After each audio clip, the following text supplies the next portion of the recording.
This game's going to be Feral Druid Holy Paladin versus Shadow Priest Frost Mage. You can get on either one of these targets, but I find that getting on the Shadow Priest is a lot easier just because he's a lot easier to kill and he can't kite as much, and it's going to limit his damage output quite a bit, and all the Mage is going to do is just blink around and kite you and get you on a deep freeze and kill you. So I hop on the Shadow Priest, and I'm watching my line of sight right here. I don't want to go down below that thing and be out of line of sight of my Paladin, so I'm constantly just probing in and out. I'll go below it for a second and then probe back out. You really want to be careful with your trinket against this team. You can't just trinket any CC you get into right away because you're going to probably get caught in a deep freeze and die, so you really need to just be careful and try to save your trinket for a deep freeze. Notice here how I get feared. I pop bark skin in the fear. I know a lot of you guys probably don't know that you can do that, but you can pop bark skin in the fear, and since I have bark skin up, I can cast tranquility and not get interrupted or have any pushback, so I get a full tranquility off right here, and that helps us out a little bit, and I get a nice fear path around line of sight. That was pretty helpful too, but I don't think it really would have mattered because I kind of did line of sight my Paladin going back there and he wasn't locked out, but it didn't hurt.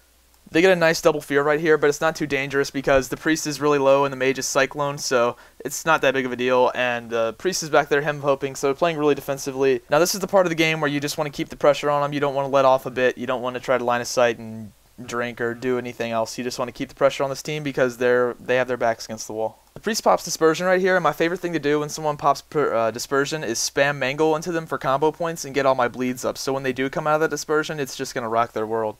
You can also pull up energy and do it, but I don't really find that's as effective against a double DPS team just because they have a lot of things like snares and deep freeze and fears and stuff they can get you in, so it's better off to get your damage in while you can and just get dots up that are going to be damaged whether you're CC'd or not. And we've got this Shadow Priest really low, but I'm going to play it safe and cycle on the Mage while I can just because you don't want to risk it. This team can still blow you up and get the Feral Charge Ravage and kill him.